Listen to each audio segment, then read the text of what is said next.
My girls got these cute little bendy twisty straws as party favors at a party this weekend, and they were just so cute.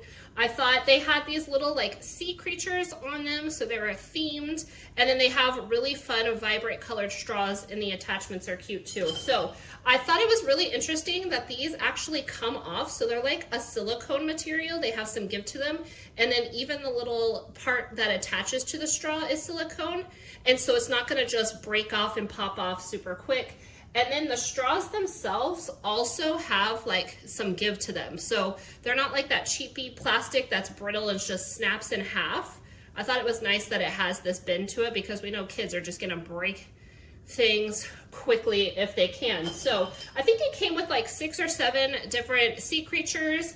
So the kids had a really good time kind of picking what they wanted. And I like that you could take these off and mix and match them if you had some picky kiddos.